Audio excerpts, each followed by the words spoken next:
नमस्कार. आज आपण एका अतिशय वेगळ्या आणि खरं सांगायचं तर थोड्या रहस्यमय अशा डिजिटल माहितीचा वेध घेणार आहोत. सहसा आपण खूप मोठ्या आणि गुंतागुंतीच्या डेटावर बोलतो, बरोबर? पण आज आपण एका साध्या शिवणकामाच्या व्हिडिओच्या ट्रान्स्क्रिप्टचं विश्लेषण करणार आहोत. आणि गंमत म्हणजे यात फक्त आणि फक्त 39 शब्द आहेत. वरवर पाहता हा नुसता गोंधळ वाटू शकतो, पण खरं सांगतो हा गोंधळ नसून सर्जनशील प्रक्रियेचा एक अतिशय अमूर्त आणि सखोल डेटा आहे. चला तर मग या वेगळ्याच प्रवासाला सुरुवात करूया. मिसाकी सविंग नावाच्या एका यूट्यूब चॅनलवरून हा संदर्भ घेण्यात आला आहे. बनवायला सोप्या आणि जलद असलेल्या ख्रिसमस गिफ्ट्सच्या कल्पना. हे ऐकल्यावर काय वाटतं? डोळ्यांसमोर अगदी शांत, उबदार आणि सणासुदीचं वातावरण उभं राहताना अगदी पारंपरिक आणि व्यवस्थित शिकवणीची अपेक्षा असते, जिथे कोणीतरी अतिशय स्पष्ट सूचना देत असेल, प्रथम कापड कापा, त्यानंतर येथे शिलाई मारा आणि आता छानशी लेस लावा, अशीच काहीशी गोड आणि सोपी कल्पना आपण करत असतो.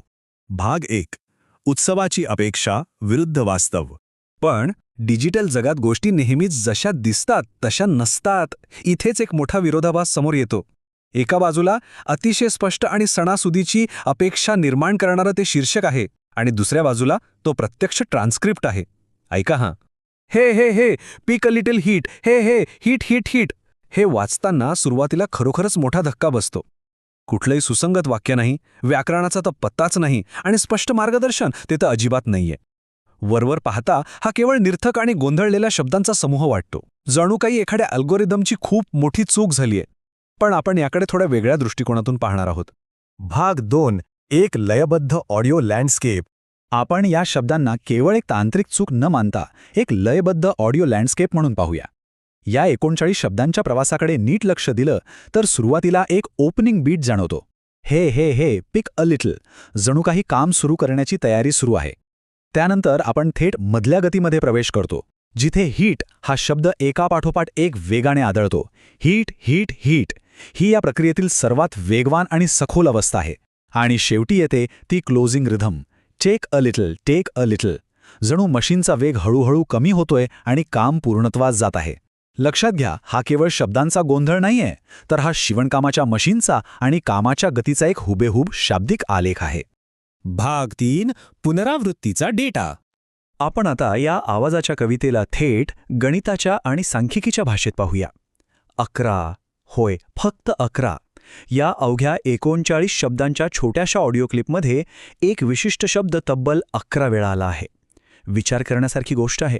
जेव्हा संपूर्ण संवादात एवढे कमी शब्द असतात तेव्हा एकाच शब्दाची इतक्या वेळा पुनरावृत्ती होणं हा नुसता योगायोग असूच शकत नाही.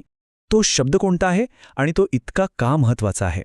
या डेटाची घनता पाहिली तर हीट म्हणजेच उष्णता हा शब्द या संपूर्ण डेटावर अक्षरशः राज्य करतोय. तो तब्बल 11 वेळा आलाय. त्यानंतर हे हा शब्द 5 वेळा आणि टेक अ लिटल 3 वेळा आलाय. हे आकडे आपल्याला अगदी स्पष्टपणे सांगतात की या शिवणकामाच्या प्रक्रियेमध्ये सर्वात जास्त वेळ आणि जोर नेमक्या कोणत्या क्रियेवर दिला गेला आहे. भाग 4. पिक, हिट आणि टेक. आता साहजिकच असा प्रश्न पडतो की या सांख्यिकी डेटाला आणि शिवणकामाच्या प्रत्यक्ष भौतिक प्रक्रियेला जोडायचं कसं?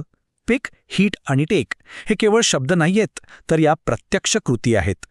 पायरी 1, पिक अ लिटल, हे दर्शवतं की कापड, धागा किंवा इतर साहित्य निवडलं जातंय.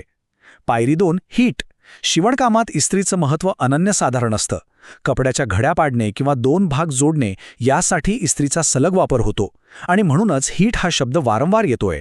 आणि पायरी 3, टेक अ लिटल, याचा अर्थ शेवटचं मोजमाप करणं, अतिरिक्त धागे कापणं किंवा अंतिम जुळवाजुळव करणं. जे शब्द मगाशी अत्यंत विस्कळीत वाटत होते ते प्रत्यक्षात एका सोप्या प्रकल्पाच्या अचूक पायऱ्या असू शकतात. मूळ शीर्षकाची जरा आठवण करूया. सोप्या आणि जलद ख्रिसमस गिफ्टच्या कल्पना. सणासुदीच्या काळात अगदी शेवटच्या क्षणी भेटवस्तू तयार करताना जी काही धांदल उडते ना, तीच घाई हे ट्रान्स्क्रिप्टने अचूक टिपली आहे. हीट हीट हीट ही एका पाठोपाठ येणारी रांग जणू काही लवकर आवर, पाहुणे गारात उभे आहेत असाच संदेश देत आहे. इथे लांबलचक आणि कंटाळवाण्या सूचनांसाठी अजिबात वेळ नाहीये. इथे फक्त आणि फक्त गती आणि तातडीची कृती आहे. भाग 5. The minimalist creative process. सुरुवातीला जो केवळ एक निरर्थक आणि गोंधळलेला ट्रान्स्क्रिप्ट वाटत होता, तो आता डिजिटल मिनिमलिझमचे एक उत्कृष्ट उदाहरण ठरतोय. या ट्रान्स्क्रिप्टने एकाही पारंपरिक वाक्याचा वापर न करता शिवणकामाच्या प्रक्रियेचं मूळ सार टिपलं आहे. त्याने साहित्य उचलण्याची कृती, इस्त्रीच्या उष्णतेचा सलग वापर आणि प्रकल्पाला अंतिम रूप देण्याची लयबद्धता अगदी अचूकपणे पकडली आहे. हा अमूर्त डेटा आपल्याला एक खूप मोठी गोष्ट शिकवतो. ती म्हणजे काही वेळा कृतीचे सविस्तर वर्णन करण्यापेक्षा त्या कृतीचा अनुभव आणि आवाज अधिक बोलका असतो. शब्दशः सूचनांपेक्षा एक लयबद्ध अल्गोरिथमने तयार केलेला ट्रान्स्क्रिप्ट एखाद्या सर्जनशील प्रक्रियेचे खरे सार अधिक चांगल्या प्रकारे टिपू शकतो का? ह्याच एका अत्यंत महत्त्वाच्या आणि विचार करायला लावणाऱ्या प्रश्नावर आपण आजचे हे विश्लेषण थांबूया. मानवी हेतू, डिजिटल संवादाचे माध्यम आणि स्वयंचलित अल्गोरिथम जेव्हा एकत्र येतात तेव्हा माहितीचे असे एक नवीन आणि अमूर्त रूप तयार होते. कदाचित एखाद्या प्रक्रियेचे खरे सार समजून घेण्यासाठी आपल्याला नेहमीच लांबलचक आणि शब्दशः सूचनांची गरज नसते. कधीकधी फक्त त्याची लय ऐकणे पुरेसे असते. हे विश्लेषण इथेच संपूया, पण हा अमूर्त विचार मनात नक्की असू द्या.